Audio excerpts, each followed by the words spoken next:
अस्सलाम वालेकुम नादरीन, आप यूट्यूब चैनल देख रहे हैं। मैं इमरान खान हूँ। नादरीन, सबसे पहले सैलाब ज़दगान के हवाले से बात कर लेते हैं क्योंकि आज बहुत सारी खबरें हैं, मैं आपके साथ शेयर करता हूँ। सैलाब मुतासरीन के लिए जो है वो फ़ेडरल गवर्नमेंट सिर्फ ज़बानी कलामी बातें कर रही है। एक्चुअली जो काम है वो मकामी लोग कर रहे हैं। यानी अगर मैं ये कहूँ कि सबसे ज़्यादा काम किसने किया लोगों की जानें बचाने के लिए, लोगों के इमलाक को बचाने के लिए और इंसानों को तहफ़्फ़ुज़ देने के लिए, तो वो मकामी अफराद ने ख़ुद किया है। जो मकामी ताजर हैं, आम शहरी हैं, सहाफ़ी हैं, तमाम तबक़ात से ताल्लुक़ रखने वाले जितने लोग हैं, वो किसी भी सियासी वाबस्तगी से बालातर होकर एक दूसरे की मदद कर रहे हैं। कोई जमाती वाबस्तगियाँ भी नहीं हैं। लोग एक दूसरे का हाथ थाम रहे हैं और they know how to survive. यानी वो एक दूसरे के सर्वाइवल के लिए ये लड़ाई लड़ रहे हैं। और मामला वही है क्लाइमेट चेंज का। पाकिस्तान की हुकूमतों ने कभी इसकी तरफ तवज्जो दी नहीं। यहाँ एक लुटमार का बाजार गर्म था। सिवाय इमरान खान साहब के अगर 2-3 साल आप निकाल दें जिसमें क्लाइमेट चेंज के ऊपर कुछ काम हुआ, उसके अलावा तो कभी हुआ ही नहीं। क्लाइमेट चेंज के ऊपर काम कोई करने के लिए तैयार ही नहीं है। इनकी इस तरफ तवज्जो ही नहीं है और अब उसका खुमियाजा पाकिस्तान भुगत रहा है। सैलाब मुतासरीन जो हैं वो उनको बहुत ज़्यादा मदद दरकार है। खैबर पख्तूनख्वा की हुकूमत ने सबसे ज़्यादा काम किया है मकामी अफराद के बाद, जबकि वफाक की जानिब से वादे और दावे तो बहुत सारे हैं लेकिन अभी तक कोई अमली इक़दामात नज़र नहीं आ रहे और इसका गिला शिकवा जो है खैबर पख्तूनख्वा की जानिब से हो भी रहा है। नादरीन, नवंबर जैसे जैसे करीब आ रहा है, दिल की धड़कनें तेज़ हो रही हैं उनकी जिनकी नौकरी फंसी हुई है और उनकी जिनकी जान फंसी हुई है। हर तरफ से जो है वो धड़कनें तेज़ हो रही हैं। और यानी जिस शख्स के पास 1 दहाई के मंसूबे हों, ये कोई एक दफ़ा नहीं है, 10 दफ़ा लोगों ने कहा है कि general Asim Munir field marshal के पास 1 दहाई तक के मंसूबे हैं कि जनाब मईशत में ये करना है और दहशतगर्दी में ये करना है और मुल्क को ऐसे करना है और फ़लाँ फार्मूले लेकर आने हैं। तो जिसके पास 1 दहाई के मंसूबे हों वो क्यों इस साल रिटायर हो जाएगा, ये एक बड़ा सवाल है। फैसल वाडा ने एक मरतबा फिर आकर कहा और फैसल वाडा को बाकायदा लाया गया, लॉन्च किया गया, दोबारा से रीलॉन्च किया गया। उसका रीज़न मैं आपको देता हूँ कि आसिम मुनीर साहब ने जज्बात में आकर माफ़ी वाला मुतालबा तो करवा दिया सुहेल वड़ाइच साहब के कॉलम में, लेकिन फिर उन्हें आइडिया हुआ कि ये मामला तो एस्टेब्लिशमेंट के गले पड़ गया है। अदलिया के लिए भी बड़ी शर्मिंदगी का बायस है कि अदलिया को ये बता दिया गया कि जनाब आपके तो केस ही कोई नहीं बनते, और पोल खोल दिया पूरे मुल्क के सामने कि जनाब ये इमरान खान तो जेल में इसलिए है कि वो हाफिज़ सैयद आसिम मुनीर साहब की ख्वाहिश के मुताबिक माफ़ी नहीं मांग रहा। अब सुहेल वड़ाइच साहब ने जब ये बातें की और उसके बाद माफ़ी के लिए उन्होंने मिन्नतों भरा एक कॉलम भी लिख दिया कि कैदी जी माफ़ी मांग लें, और माफ़ी के लिए बड़े अरसे से दरख्वास्तें की जा रही हैं, इमरान खान मानता ही नहीं है। इसमें जो है हफीजुल्लाह न्याज़ी साहब ने एक बड़ी इंपॉर्टेंट बात की थी। उन्होंने कहा था जी इमरान खान के पास जो भी पैकेज लेकर गया एस्टेब्लिशमेंट की जानिब से, चाहे वो गंडापुर हो, आज़म सबाती हो या कोई अमरीकी ताजिर हो, इसमें एस्टेब्लिशमेंट की एक ख्वाहिश यही थी कि इमरान खान माफ़ी मांगे। लेकिन इमरान खान ने पहले दिन से क्लियर किया था कि वो माफ़ी नहीं मांगेंगे। ये हफीजुल्लाह न्याज़ी साहब जो इमरान खान साहब के रिश्तेदार भी हैं, उन्होंने ये स्टेटमेंट दिया। हालांकि उनके बड़े सख्त नज़रियाती इख्तलाफात इमरान खान साहब से हैं, लेकिन वो ये मानते हैं कि इमरान खान से खूबसूरत ये लड़ाई एस्टेब्लिशमेंट के साथ आज तक किसी ने नहीं लड़ी है। अब ये जो बयान दिलवाया गया या कॉलम जो लिखवाया गया सुहेल वड़ाइच साहब से, उस कॉलम को अगर आप पढ़ें तो आपको आइडिया हो जाता है कि आसिम मुनीर साहब की ख्वाहिश है कि इमरान खान साहब माफ़ी मांग लें।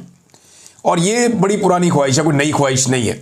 ये 2 साल हो गए इसी ख्वाहिश के लिए, कभी इसको बंद कर देते हैं, कभी बिजली बंद कर देते हैं, कभी गर्मियों के अंदर पंखा बंद कर देते हैं, कभी 22-22 घंटे सेल के अंदर रखते हैं, कभी कई दिन तक सेल का दरवाज़ा ही नहीं खोलते, कभी उनका सामान छीन लेते हैं, कभी उनकी मुलाकातें बंद कर देते हैं, बच्चों से बातचीत बंद कर देते हैं, अखबारात और टीवी तक बंद कर देते हैं। तो ये सारा कुछ करने के बाद उनको तोड़ने की कोशिश की जाती है कि ये आदमी माफ़ी मांग ले, लेकिन नहीं मांगी माफ़ी। अब ये जो ख्वाहिश है ये उल्टी पड़ गई, अवाम के अंदर भी एक्सपोज हो गए, अदलिया को भी मुश्किल पड़ गई। जनाब अगर सारे झूठे केस हैं आप ये कह रहे हैं तो हमें फिर क्यों दबाव डालते हैं कि हमने इन केसों में इमरान खान को अंदर रखना है। ये मामला भी हो गया। अब फैसल वाडा साहब को फौरी तौर पे मैदान में लाना पड़ा, जिसने एक अलग कहानी सुना दी कि जनाब कोई मुतालबा ही नहीं है माफ़ी का, ये तो कानूनी केस है, यहाँ तो मुतालबा ही नहीं है, इमरान खान साहब ने तो कोई जुर्म तस्लीम ही नहीं किया, तो फिर वो माफ़ी किस बात की मांगे। यानी देखें ये सारे टाउट्स जो है ना, उनके लिए एक बात सोचने वाली है कि एस्टेब्लिशमेंट आपसे अपनी मर्ज़ी की बात करवा लेती है और बाद में आपको धोखा दे देती है। यानी कभी आपसे धमकी लगवा देते हैं कि जनाब आप एस्टेब्लिशमेंट ये करने वाली है, वो करने वाली है, और पर्दे के पीछे एस्टेब्लिशमेंट मिन्नतें कर रही होती है, टाउट्स को कह रही होती है कि हम चढ़े हुए हैं, हम नहीं छोड़ेंगे, और पर्दे के पीछे मिन्नतें कर रहे होते हैं। ये बेचारे होते बहुत कमज़ोर हैं। ये मेरी बात याद रखिए, सरकारी अफसर जो है ना, सरकारी मुलाजम ही होता है। वो दलेर कभी हो ही नहीं सकता, वो कभी हो ही नहीं सकता दलेर। वो अपनी ड्यूटी के ऊपर अपना काम करे तो वहाँ दलेर हो सकता है, लेकिन वो जो अपना काम ना करे, कहीं और इधर उधर मुंह मारे, वो दलेर नहीं हो सकता, वो बुज़दिल होता है। तो ये सारे लोग जो है ना बुज़दिल हैं। तो ये धमकी भी डायरेक्ट नहीं लगाते। ये करते क्या है, ये टाउट्स को ढूंढते हैं, उनको कहते हैं हमारे बिहाफ पे धमकी लगाओ। वो बेचारे धमकियाँ लगा रहे हैं। अब हाल ही में सुहेल बड़ाइश साहब ने 3-4 धमकियाँ लगा दी इमरान खान साहब को, और मशवरा भी दे दिया कि जनाब आप माफ़ी मांग लें, वरना ये मुल्क कैसे चलेगा। मुल्क की खातिर यू टर्न ले लें, माफ़ी मांग लें आप। भाई पहले साबित तो हो जाए कि इमरान खान ने कुछ गलत किया है, जब ही तो वो माफ़ी मांगेगा। वो तो ये कहता है कि जो इंक्वायरी है, जुडिशल इंक्वायरी करवाओ, मुझे गलत साबित करो, अगर मैं गलत साबित हुआ तो फिर मैं बात करूंगा उसके ऊपर, माफ़ी के ऊपर भी मादरत कर सकता हूं। लेकिन जब मैंने गलत किया ही नहीं तो मैं माफ़ी किस बात की मांगूं। ये इमरान खान साहब जनाब डटे हुए हैं। अब टाउट्स को ये सोचना पड़ेगा कि एक मिसाल है, मिसाल तो अच्छी नहीं है, लेकिन जब बंदर के पाँव जलते हैं ना बांदरी के, तो वो अपने बच्चे पैरों के नीचे ले लेती है। ये एक मिसाल है। तो टाउट्स जो है उनसे धमकियाँ लगवाई जाती हैं, लेकिन जैसे ही ज़मीन गर्म होती है तो वही पाँव के नीचे दबा दिए जाते हैं। सूरत हाल तो नाज़रीन ये बनी हुई है। एक दौर तक कहा जाता था जनाब नवाज शरीफ के लिए रास्ते बन चुके, शहबाज शरीफ खानदान अब कभी वापस नहीं आएगा। इसहाक डार को इतनी लंबी गालियाँ जनरल बाजवा मीटिंग्स के अंदर बैठ के देते थे कि कोई सोच नहीं सकता, कानों को हाथ लगाते थे लोग। इसहाक डार के बारे में कहते थे पाकिस्तान की मईशत का कोई सबसे बड़ा कातिल है जिसने तबाही फेरी है पाकिस्तान की मईशत की, तो वो इसहाक डार है। ये जनरल बाजवा हर जगह बैठ कर कहते थे और इसके सबूत भी पेश करते थे। बाद में उसी इसहाक डार के जूते जनरल बाजवा पॉलिश कर रहा था और उसी जनरल बाजवा के जूते नवाज शरीफ और पूरी फैमिली पॉलिश कर रही थी। ये हमने होते हुए देखा, अपनी आंखों से देखा। तो टाउट्स के लिए बहुत कुछ सीखने के लिए सुहेल बड़ाइश साहब को भी इस बात पे गौर करना चाहिए कि उनसे कॉलम लिखवा दिया और फैसल वाडा से उसकी तरदीद करवा दी। हद है वैसे।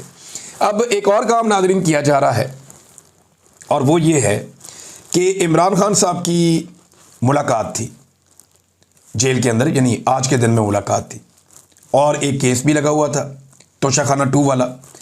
अब ये जो तोशाखाना 2 केस है, इसकी समाअत अडियाला जेल में होनी थी आज के दिन, लेकिन एक मरतबा फिर पता चला कि समाअत मुलतवी हो गई है। अब इस महीने में ये तीसरी मरतबा इमरान खान साहब की तोशाखाना वाले केस में समाअत मुलतवी कर दी गई है। 6 अगस्त से लेकर अब तक लगातार यही हो रहा है। हर हफ्ते ना सिर्फ इमरान खान साहब की समाअत मुलतवी कर दी जाती है, बल्कि उनकी मुलाकात भी ख़ानदान वालों से नहीं करवाई जाती।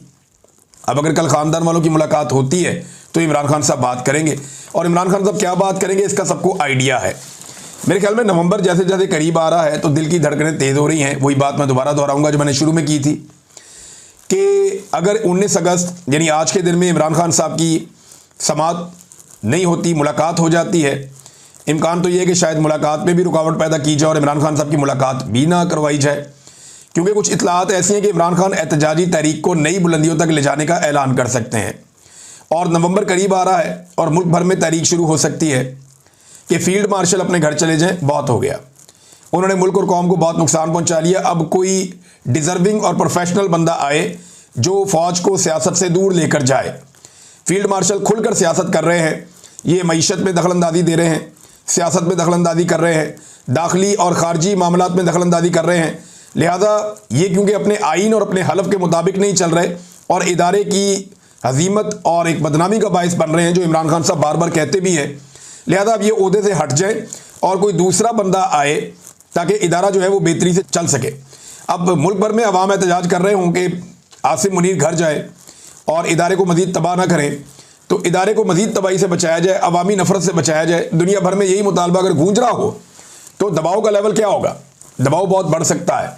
लिहाजा मेरे ख्याल में इस दबाव से बचने के लिए इमरान खान साहब की मुलाकातें बंद कर दी गई हैं और अब उनके केसेस भी नहीं चलने दिए जा रहे, और साथ ही साथ माफ़ी तलाफ़ी की कोशिश भी की जा रही है। माफ़ी का सादा मतलब ये है कि आप हमें चलने दें, हमें चलने दें। यानी अगर इमरान खान साहब इस बात पे मान जाते हैं कि ठीक है आसिम मुनीर साहब अपना काम करते रहें, तो इमरान खान साहब जो हैं वो फिर उनके लिए आसानियाँ पैदा हो जाएंगी। लेकिन इमरान खान साहब ये खुद कह चुके हैं कि अगर मुझे कुछ हुआ तो उसके लिए रिस्पॉन्सिबल आसिम मुनीर साहब होंगे।